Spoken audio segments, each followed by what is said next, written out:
what we do, basically, I think, is hack into mainstream journalism. We work with mainstream journalists, essentially. So maybe it's social engineering. But with their accord, sort of, we give them, most of them, we give an excuse to cover important issues that they wouldn't otherwise cover.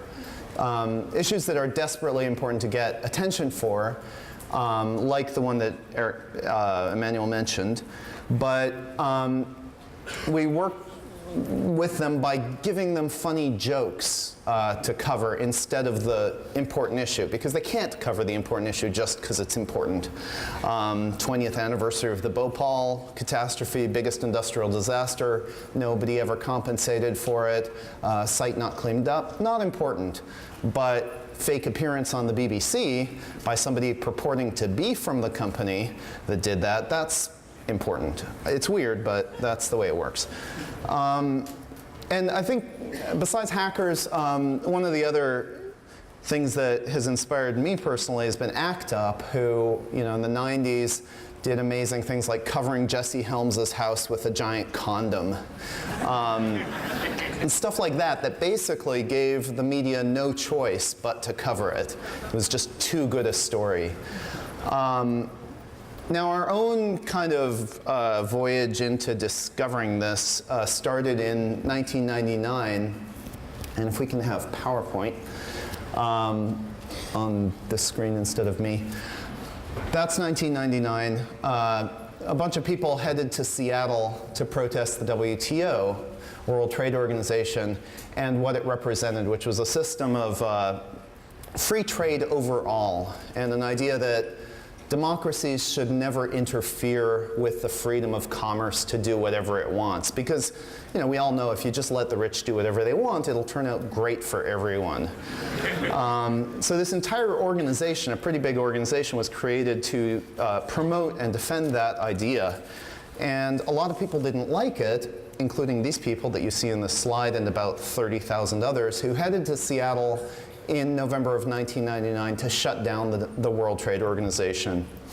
And we couldn't make it to that, so we did the next best thing, or the 10th best thing, which was set up a fake website that looked just like the WTO's real website, but had satirical content, some really offensive content, but basically content that fell within the WTO's basic philosophy. And we did that just because we happened to be playing with websites at the time.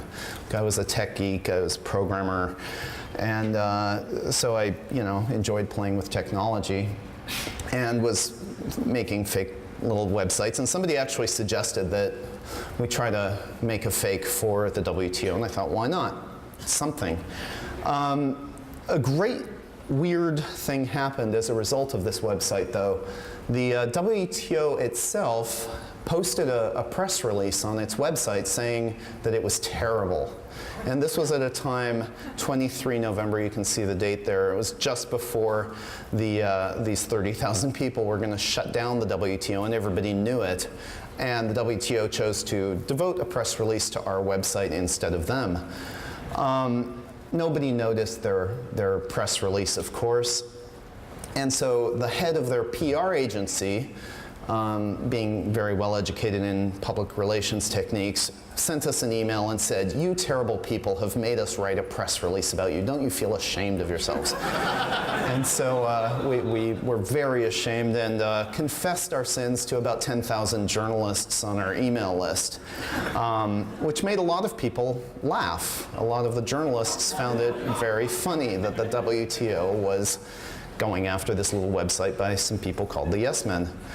And as a result, there was a bit of press on things like the Seattle PI, which no longer exists, covered the issue, and as a result, it got into whatever search engines there were at the time. I think you guys probably remember a lot better than I do.